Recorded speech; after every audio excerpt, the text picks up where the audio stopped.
नमस्कार, PP news line के prime time में आप सबका स्वागत। आइए नजर डालते हैं अब तक की प्रमुख सुर्खियों पर। बारामूला के पलहालन चौक में आतंकियों ने सुरक्षा बलों को बनाया निशाना। सीआरपीएफ के 2 जवान व 2 नागरिक हुए घायल। कोरोना के बढ़ते मामलों को देखते हुए जम्मू में नाइट कर्फ्यू की समाअवधि 2 घंटे बढ़ी। रात 10 बजे से सुबह 6 बजे तक रहेगा नाइट कर्फ्यू। श्रमिक कार्ड का नवीनीकरण नहीं होने से परेशान श्रमिक ने खुद पर मिट्टी का तेल उड़ेलकर लगाई आग। और श्रीनगर में फर्जी मार्कशीट से नौकरी कर रहे शिक्षक को सरकार ने किया बर्खास्त। पूर्व मुख्यमंत्री फारूक अब्दुल्ला के देश विरोधी भाषण मामले पर उच्च न्यायालय ने श्रीनगर के एसएसपी और नगीन थाने के एसएचओ को आखिरी मौका देते हुए अपनी रिपोर्ट पेश करने को कहा। 4 हफ्तों के भीतर रिपोर्ट पेश करनी होगी। सामाजिक कार्यकर्ता सुकेश खजूरिया ने फारूक के खिलाफ शिकायत की थी कि उन्होंने शेख अब्दुल्ला की 111वीं जयंती पर देश के खिलाफ भाषण दिया था। साथ ही उन्होंने 2017 में नेशनल कॉन्फ्रेंस के पूर्व सचिव शेख नजीर की दूसरी पुण्यतिथि पर भी देश के खिलाफ भाषण दिया। लिहाजा इसे लेकर फारूक पर केस दर्ज होना चाहिए। न्यायाधीश मोहम्मद अकरम ने मंगलवार को इसे लेकर मामले की सुनवाई में कहा कि पुलिस इस मामले में गंभीर नहीं दिखाई दे रही, इसे लटकाया जा रहा है। ऐसे में यह अंतिम मौका दिया जा रहा है कि वह इसे लेकर अपना पक्ष स्पष्ट करें। उन्होंने नाराजगी व्यक्त करते हुए सरकारी दलील के बाद कहा कि वह अनिच्छा से अंतिम मौका दे रहे हैं। अब इस मामले पर 20 दिसंबर को फिर से सुनवाई होगी। इस मामले की शुरुआती जांच के आदेश दिए गए थे, लेकिन अभी तक पुलिस की ओर से कोई कार्यवाही नहीं की गई। फारूक के खिलाफ न्यायालय में उनके भाषण का वीडियो और अखबारों में छपी खबरों की कतरनी भी जमा करवाई गई थी। मुख्य सचिव डॉक्टर अरुण कुमार मेहता ने जम्मू कश्मीर के राजमार्ग के टोल प्लाजा पर यात्रियों के लिए प्रतीक्षा समय को कम करने पर जोर दिया है। उन्होंने खासतौर पर नगरोटा के बन टोल प्लाजा पर प्रतीक्षा समय में कटौती के लिए व्यवस्था करने को कहा। मुख्य सचिव ने विभागीय अधिकारियों के साथ बैठक कर प्रधानमंत्री विकास पैकेज के तहत प्रमुख सड़क परियोजनाओं की प्रगति की समीक्षा की। इस दौरान उन्होंने सड़क एवं भवन विभाग के कठुआ बसोली बनी डोडा सड़क, बदरवा चंबा सड़क और दयालचक महानपुर बसोली सड़क उन्नयन के लिए एक प्रस्ताव मंत्रालय को सौंपने के निर्देश दिए। उन्होंने बनी बसोली सरथल क्षेत्रों में पर्यटन बढ़ावे के लिए सड़क निर्माण को प्राथमिकता पर जोर दिया। बैठक में यह भी बताया गया कि सेमी रिंग रोड जम्मू परियोजना सुचारू रूप से चल रही है। खनन विभाग ने निर्माण एजेंसी को एसटीपी प्रदान करने के संबंधित मुद्दों को सुलझा लिया है। मुख्य सचिव ने एनएचएआई को आवश्यक एसटीपी उपलब्ध करवाने और अवैध खनिज मामलों में ठेकेदार पर जुर्माना लगाने के मामले को सप्ताह के भीतर सुलझाने को कहा। हाईवे पर हादसों जाम की स्थिति से निपटने के लिए जिला प्रशासन रामबन को 6 क्रेनें दी गई। भारत पाकिस्तान नियंत्रण रेखा पर स्थित दिगवार सेक्टर के पार पाकिस्तान के कब्जे वाले कश्मीर में लगी आग देर रात नो मैंस लैंड में माइन फील्ड तक पहुंच गई। इसके बाद घुसपैठ रोकने के लिए बिछाई गई बारूदी सुरंगों में विस्फोट होने लगे। देखते ही देखते दर्जनों की संख्या में बारूदी सुरंगों में विस्फोट होते रहे। बारूदी सुरंगों में विस्फोट की आवाजें दिगवार सुनाई दे रही थी। सूत्रों के अनुसार शाम करीब 6:30 बजे दिगवार में नियंत्रण रेखा के पास स्थित नक्करकोट क्षेत्र में उस पार पीओके में अचानक आग के गोले दिखाई देने लगे, जो देर रात 10 बजे तक नियंत्रण रेखा के आगे नो मैन लैंड को पार करते हुए माइन फील्ड तक पहुंच गई। इस आग से बारूदी सुरंगें फटने लगी। इसके धमाकों से पूरा क्षेत्र थर्रा उठा। उस पार से लगी आग के माइन फील्ड तक पहुंच जाने से भारतीय सेना पूरी तरह सतर्क हो गई। आग लगातार भारतीय इलाके की तरफ बढ़ती है तो उससे होने वाले नुकसान पर काबू पाया जा सके। फिलहाल आग लगने के कारणों का अभी तक पता नहीं चल पाया है। नियंत्रण रेखा के आसपास उस पार से आग लगने की पूर्व में पेश आई घटनाओं के बारे में गौर किया जाए तो अक्सर आतंकी और पाकिस्तानी सेना की तरफ से इस प्रकार की आग लगाने की घटनाओं को अंजाम देने की सूचनाएं प्राप्त होती रहती हैं। श्रीनगर जिले के government girls high secondary school Pantha Chowk में फर्जी मार्कशीट से नौकरी कर रहे शिक्षक को सरकार ने बर्खास्त कर दिया। शिक्षक ने स्नातक भाग 3 की नकली मार्कशीट से जिला कैडर श्रीनगर में शिक्षक की नौकरी हासिल की थी। शिक्षा विभाग ने उसके दस्तावेजों की जांच के लिए जांच बिठाई थी, जिसकी रिपोर्ट आने के बाद स्कूल शिक्षा निदेशक श्रीनगर ने बर्खास्तगी की कार्यवाही की। शिक्षा विभाग ने अब प्रधानमंत्री पैकेज के तहत नियुक्त सभी कर्मचारियों के दस्तावेजों की नए सिरे से जांच का फैसला किया है। जिला कैडर श्रीनगर में तैनात शिक्षक अमित काचरू ने 2018 में जेकेएसएसबी द्वारा करवाई भर्ती के तहत हाई स्कूल पंथाचोक में उसको तैनाती मिली थी। इसके बाद मार्च 2020 में मुख्य शिक्षा अधिकारी श्रीनगर ने शिक्षक द्वारा दी गई स्नातक भाग 3 की मार्कशीट की जम्मू विश्वविद्यालय से जांच करवाई, जिससे वह फर्जी पाई गई। इसके बाद संयुक्त निदेशक समग्र शिक्षा SD भट्ट को जांच अधिकारी बनाया गया, जिन्होंने अगस्त 2021 में अपनी जांच पूरी की और पाया कि उक्त शिक्षक ने नौकरी पाने के लिए JKSSB को फर्जी मार्कशीट दिखाई थी। इसके बाद शिक्षक को 7 दिन में इस मामले में पक्ष रखने का समय दिया गया, लेकिन उसने इस अवधि में पक्ष नहीं रखा। इस पर विभाग ने उसे सेवा से बर्खास्त कर दिया। उपराज्यपाल मनोज सिन्हा ने कहा कि जम्मू कश्मीर में दिसंबर 2021 तक 35,000 करोड़ रुपए के निवेश की उम्मीद है। वर्तमान में वित्त पोषण के 25,000 करोड़ रुपए के प्रस्ताव आ चुके हैं। प्रदेश में 1,700 करोड़ रुपए के प्रस्तावों के लिए भूमि स्वीकृत की गई है। औद्योगिक संपदा के विकास के लिए निर्धारित 6,000 एकड़ भूमि में से 3,000 एकड़ भूमि की पहचान की जा चुकी है। केंद्रीय वित्त मंत्री निर्मला सीतारमण की अध्यक्षता में हुई बैठक में उपराज्यपाल ने कोविड के दौरान जम्मू कश्मीर की अर्थव्यवस्था को मजबूत बनाने के लिए उठाए कदमों की जानकारी दी। बैठक में विभिन्न राज्यों के मुख्यमंत्री, वित्त मंत्री और केंद्र शासित प्रदेशों के उपराज्यपाल शामिल हुए। उपराज्यपाल ने बताया कि पिछले वर्ष के दौरान 1,353 करोड़ रुपए के समग्र पैकेज की घोषणा की गई थी। समावेशी विकास के लिए पर्याप्त राशि खर्च की जा चुकी है। जम्मू कश्मीर में पर्यटन क्षेत्र में विस्तार के लिए जम्मू कश्मीर पर्यटन नीति 2020 को अधिसूचित किया गया है। जून 2020 में 1,935 पर्यटकों से सितंबर 2021 तक ये संख्या बढ़कर 12,82,572 तक पहुंच गई। श्रमिक कार्ड का नवीनीकरण नहीं होने से परेशान श्रमिक ने खुद पर मिट्टी का तेल उड़ेलकर आग लगा दी। आग से उसका शरीर 70% तक झुलस गया। उसे गंभीर हालत में GMC जम्मू भर्ती कराया गया। श्रम विभाग ने अतिरिक्त श्रम आयुक्त के नेतृत्व में जांच कमेटी का गठन कर रिपोर्ट मांगी है।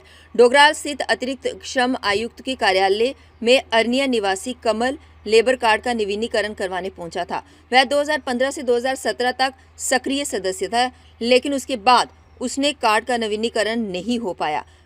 प्रत्यक्षदर्शियों का कहना है कि श्रमिक अपने साथ एक बोतल में मिट्टी का तेल लेकर आया था। कुछ समय तक कार्यालय में रहने के बाद जब वह बाहर आया तो वह खुद पर उसने मिट्टी का तेल छिड़का और उसे आग लग गई। इससे अफरा तफरी मच गई। आसपास मौजूद लोगों ने आग बुझाने का प्रयास किया, लेकिन तब तक 70% हिस्सा झुलस चुका था। वह अभी बयान देने की स्थिति में नहीं है। पुलिस ने फॉरेंसिक साइंस लेबोरेटरी के अधिकारियों को बुलाकर साक्ष्य जुटाए हैं। बताते हैं कि कमल ने श्रम विभाग का कार्ड 2015 में बनाया था। 2017 तक वह हर साल अपने कार्ड का नवीनीकरण करवाता था। 2017 के बाद से उसके कार्ड का नवीनीकरण नहीं करवाया था। मंगलवार को वह कार्ड का नवीनीकरण करवाने अतिरिक्त श्रम आयुक्त कार्यालय में पहुंचा था। इस दौरान उसने संबंधित सेक्शन से नवीनीकरण की प्रक्रिया जुटाई थी। जम्मू कश्मीर के पर्वतीय इलाकों लद्दाख में कड़ाके की ठंड पड़ रही है। ग्रीष्मकालीन राजधानी श्रीनगर में न्यूनतम तापमान -1.2 डिग्री सेल्सियस रिकॉर्ड किया गया। इसी तरह से पहलगाम में -4.7 डिग्री और पर्यटन स्थल गुलमर्ग में -1.2 डिग्री तापमान रिकॉर्ड किया गया। वहीं लद्दाख के लेह में बीती रात को न्यूनतम तापमान -8.6 डिग्री सेल्सियस तक पहुंच गया, जो इस सीजन का अब तक का सबसे सर्द रात थी। लेह के कई क्षेत्रों में जल स्रोत जमने लगे हैं। कारगिल में भी बीती रात का न्यूनतम तापमान -6.8 डिग्री सेल्सियस के साथ कड़ाके की सर्दी पड़ रही है। इधर जम्मू में रात का तापमान 10 डिग्री से नीचे आ गया है। मौसम विज्ञान केंद्र श्रीनगर के अनुसार आगामी दिनों में मौसम साफ रहेगा, लेकिन पारे में गिरावट भी जारी रहेगी। कश्मीर के अधिकांश हिस्सों में रात का न्यूनतम तापमान 0 से नीचे चल रहा है। यहाँ तापमान में सामान्य से 3-4 डिग्री गिरावट आई है। जम्मू संभाग में भी रात को सर्दी में बढ़ोतरी हुई है। जम्मू में मंगलवार को दिन भर मौसम साफ रहने के साथ अधिकतम तापमान 25.9 और बीती रात का न्यूनतम तापमान 9.7 डिग्री सेल्सियस दर्ज किया गया। श्रीनगर के हैदरपोरा मुठभेड़ में आतंकियों की 2 मददगारों की मौत पर कश्मीर में सियासत शुरू हो गई है। महबूबा मुफ्ती समेत के राजनीतिक संगठनों ने मुठभेड़ की न्यायिक जांच की मांग तक उठा दी। साथ ही शवों को उनके स्वजन के हवाले करने को कहा। पुलिस ने गत दिन हैदरपोरा के गवलनपोरा में एक व्यावसायिक परिसर में छिपे आतंकियों को पकड़ने के लिए अभियान चलाया था। पुलिस ने मुठभेड़ के बाद रात को 2 आतंकियों और उनके एक मददगार अल्ताफ अहमद के मारे जाने का दावा किया था। मंगलवार सुबह पुलिस ने बताया कि मुठभेड़ में 2 आतंकी और उनके 2 मददगार अल्ताफ व मुदस्सर मारे गए हैं। इन दोनों के परिवार ने आतंकियों का मददगार होने की बात गलत बताई है। वहीं PDP अध्यक्ष महबूबा मुफ्ती ने सियासी राग अलापते हुए मुठभेड़ की निष्पक्ष और न्यायिक जांच की मांग की है। कश्मीर घाटी में सेना की चिनार कोर की कमान संभालने लेफ्टिनेंट जनरल डीपी पांडे ने कहा कि अवाम को सफेदपोश दहशतगर्दों से आगाह रहना होगा। कश्मीर के समाज में रहकर एक शख्स खुद को डॉक्टर बनाता है और फिर फर्जी कॉल सेंटर चलाता है। ऐसे लोग गलत तरीकों से पैसा कमाकर ही श्रीनगर में अपना बड़ा दफ्तर और संपत्ति खड़ी करते हैं। कश्मीरी युवाओं को ऐसे लोगों से सतर्क रहना होगा। हैदरपोरा मुठभेड़ का जिक्र करते हुए सैन्य कमांडर ने कहा कि दूसरे के बच्चों को आतंकी बनाकर कत्लो घारत मचाने वालों से कश्मीरी अवाम को सावधान रहना होगा। पांडे ने यह भी कहा कि कश्मीर की आवाम भारतीय सेना पर भरोसा करती है। चिनार कोर ने लोगों का दिल जीता है। बतौर चिनार कोर के मुखिया वह कह सकते हैं कि लोगों का भरोसा जीतने में सेना कामयाब रही है। वो अपने फायदे के लिए किसी यूथ को गुमराह करने की पूरी कोशिश करता है। ठीक है, जैसे आप कल का एक ऑपरेशन देखिए जिसके अंदर एक आदमी अपने आप को डॉक्टर बना करके किस तरह की डिग्री के साथ में एक फेक कॉल सेंटर चलाता है। अपने उस इलाके के अंदर उसके पास हैदरपुरा जैसी जगह के अंदर एक अच्छा बढ़िया ऑफिस है। वो एक काम आदमी नहीं बना सकता, मगर वो वही आदमी बना सकता है जो किसी गलत पेशे के अंदर लग करके बाहर से पैसा कमाए, अंदर से गलत किस्म से पैसा कमाए, कुछ लोगों को टेररिस्ट बनाए, यूथ को गलत रास्ते पे लेके जाए ताकि उसका घर परिवार अच्छा जाता है। वो डॉक्टर बन जाए, उसके परिवार बाहर पढ़ाई करें, मगर कोई न कोई यूथ हथियार पकड़ के मारा जाए उसको। उत्तरी कश्मीर के जिला बारामुल्ला के पलहालन चौक में आतंकवादियों ने सुरक्षा बलों को निशाना बनाते हुए ग्रेनेड हमला किया है। इस हमले में सीआरपीएफ के 2 जवान व 2 नागरिक के घायल होने की सूचना मिली है। घायलों को तुरंत नजदीकी अस्पताल ले जाया गया, जबकि हमलावरों की तलाश के लिए इलाके की घेराबंदी कर तलाशी अभियान चलाया जा रहा है। पुलिस के अनुसार सीआरपीएफ का एक दल गश्त लगाने के बाद जब पलहालन चौक में पहुंचा तब कुछ संदिग्ध हमलावरों ने उन पर निशाना साधते हुए ग्रेनेड फेंका। ग्रेनेड फटते ही वहां अफरा तफरी का माहौल बन गया। ग्रेनेड से निकले छर्रों की चपेट में आने से 2 सीआरपीएफ जवान व वहां से निकल रहे 2 स्थानीय नागरिक घायल हो गए। इससे पहले कि सुरक्षाकर्मी हमलावरों का पीछा करते, हमलावर भीड़ का लाभ उठाते हुए वहां से सुरक्षित निकलने में सफल हो गए। सीआरपीएफ के अन्य जवानों ने अपने घायल साथियों समेत 2 नागरिकों को उठाया और नजदीकी अस्पताल भर्ती कराया।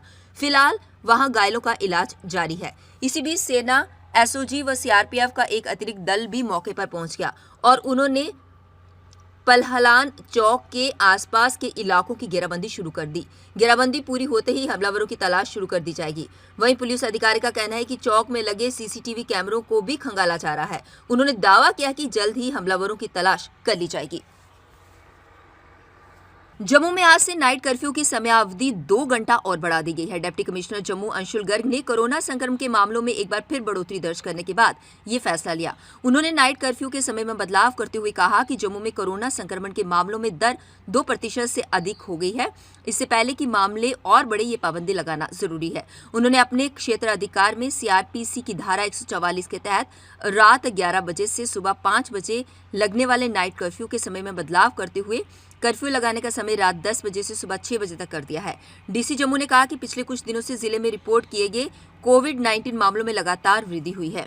संक्रमित मरीजों की संख्या 2% से अधिक हो गई है। यही वजह है कि जिला प्रशासन ये कदम उन्हें उठाने पड़े। उन्होंने ये भी कहा कि इससे पहले कि ये महामारी फिर अपनी जड़ें मजबूत करे, समय रहते इस पर काबू पाना जरूरी है। मजबूती की पहचान ACC cement, messrs Bishandas Jaswal and sons, authorised stockist, ACC cement, 45 transport Nagar, Jammu. Jammu को स्मार्ट सिटी बनाने के बड़े बड़े दावे किए जाते हैं। क्या ये दावे जो हैं खोखले प्रतीत हो रहे हैं क्या? आपको लिए चलते हैं त्रिकुटा नगर की तरफ, जहां पर नहर में आपको दिखेंगे गंदगी के बड़े बड़े ढेर, और इसके बारे में ज्यादा जानकारी साझा करेंगे हमारे पीपी न्यूज के संवाददाता रूपेश राज। तो ये बता दूं कि हमारा प्रयास रहता है कि जो भी खबर लोगों के हित के लिए होती है हम उसे ज़रूर दिखाते हैं ताकि लोगों को कोई भी नुकसान ना हो। उम्मीद करते हैं कि जल्द इसको यहाँ से साफ किया जाएगा और लोगों को इस गंदगी स्मेल से राहत मिलेगी। देखते रहिए पीपी न्यूज़ लाइन जम्मू से। चनी हिम्मत के लोगों ने आज जम्मू कश्मीर पुलिस के खिलाफ जोरदार प्रदर्शन किया। उन्होंने कहा कि इनका रास्ता जम्मू कश्मीर पुलिस द्वारा बंद कर दिया गया है, जिससे उन्हें रोजी रोटी कमाने में काफ़ी मुश्किल हो रही है, क्योंकि बीच में एक गेट है जो बंद कर दिया गया है और इससे उन्हें आने जाने में भी काफ़ी मुश्किलात का सामना करना पड़ रहा है। उन्होंने कहा कि जब तक ये रास्ता नहीं खोला जाता उनका प्रदर्शन यूं ही जारी रहेगा। हमारी डिमांड ये है कि पिछले 3 साल से लगभग ये जो गेट हमारा है, मेन गेट, ये इन्होंने बंद कर दिया पुलिस वाले ड्यू टू कोरोना। बात ये है कि ये जो रास्ता है हमारे 2000 कुंभा इस तरफ है और 2000 कुंभा इस तरफ है। ये हमारी दुकानें हैं, 200 दुकान इधर है और 200 दुकान उधर है। ये रोजी रोटी का सवाल है हर जीव का यहाँ। लेकिन इस जेकेईपी वालों ने अपनी बदली के बदौलत इसके दहशत से दाले से रास्ता हमारा बंद कर दिया है। हमने काफी अप्रोच किया, डी साहब भी मिले, डीप काम से मिले, डिस से मिले, पर किसी ने विश्वास नहीं दिया। इसलिए आज हमने मजबूर होकर यहाँ पर बैठना पड़ा। ये धरना तब तक चलेगा जब तक हमारा रास्ता नहीं खुल जाए। पीपी न्यूज लाइन के प्राइम टाइम के आज के इस अंक में बस इतना ही। मुझे और मेरी पूरी टीम को दीजिए इजाजत और आप देखते रहिए पीपी न्यूज लाइन। नमस्कार।